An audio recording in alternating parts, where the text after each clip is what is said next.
నేను రంపచోడవరంలో ఉన్నప్పుడు ఇలా గాలివానలు వస్తూ ఉంటే పిల్లలందరం కలిసి ఒక మామిడికాయ చెట్టు అయితే ఉండేదండి క్వార్టర్స్లోనూ. వాళ్ళు పెంచుకున్నారు. కాకపోతే మేమైతే మాత్రం ఎప్పుడైతే కోసి తెచ్చేసుకుందాం అన్న ఇది ఉండేది. చిన్నప్పుడు ఎందుకో తెలీదు, ఎవరైతే ఏం వద్దంటారో అదే చెయ్యాలి అనిపిస్తూ ఉండేది. మేమైతే మాత్రం మా ఫ్రెండ్స్ మేము కలిపి వెళ్ళిపోయి కాయలు తెచ్చేసుకునేవాళ్ళం. ఇలా గాలివానకి ఇంటి వాళ్ళకన్నా మేమే ముందర ఏరి తెచ్చేసుకునేవాళ్ళం. అలా ఉప్పు కారం వేసుకొని తినేస్తూ ఉండేవాళ్ళం. ఈ గాలివాన అంటే ఈ గాలి చూస్తే నాకు ఆ రోజు ఒక్కసారి గుర్తు వచ్చింది.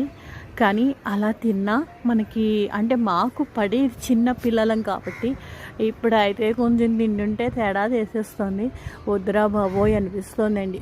నిజంగా ఆ రోజులే వేరండి. చిన్నప్పటి రోజులు చాలా హ్యాపీగా గడిచిపోతూ ఉంటాయి. కష్టం కూడా చిన్నప్పుడు అయితే మాత్రం తెలియదండి.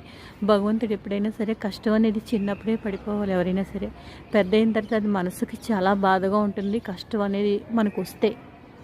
అందుకని నా ఒపీనియన్ అయితే మాత్రం అదేనండి.